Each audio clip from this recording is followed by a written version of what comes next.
Solid day! I-walkthrough ko naman kayo sa aking naging brain tumor surgery. Ang aking symptoms ay una, headache, tas naging vertigo, tapos gumising na lang ako ng isang araw, nag-double vision yung mata ko. Kaya natakot ako, pumunta agad ako sa doktor, kay Dr. Jeffrey Concepcion. Maraming salamat. Siya ang nakadiagnose sa akin ng aking brain tumor.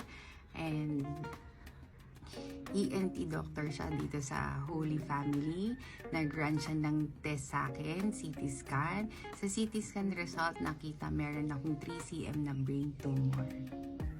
Ang sabi niya, mag-seek ako ng opinion sa neurosurgeon.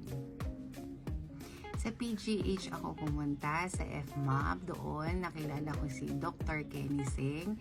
Siya ang naging neurosurgeon ko. Dala namin lahat ng test.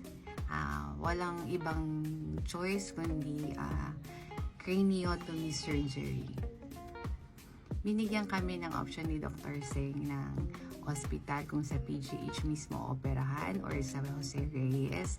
So we decided na mag-asawa sa Jose Reyes Hospital, semi-private, para mas makamura kami. At tatluhan sa room. Nagstay ako doon ng 5 days. Nagpapasalamat ako kay Dr. Singh. Napakagaling na doktor. Napakabait.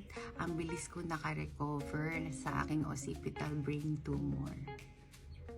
Ang binayaran namin sa Jose Reyes ay ang doctor's fee at anesthesiologist.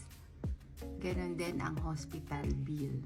Gusto ko lang din kunin yung opportunity na to na magpasalamat. Ng time na to, siya ay congressman kay Ma'am Jam Agaraut na nag-grant ako ng guarantee letter to cover my hospital bill. Gayon din kay Sir Axel Di Marocot ng Red Cross Laguna na nag-secure ng aking blood para sa aking surgery. So this reminds me in Exodus 15:6 that I am the Lord who heals you. So please follow, like, comment, and share to this video mga kasoli.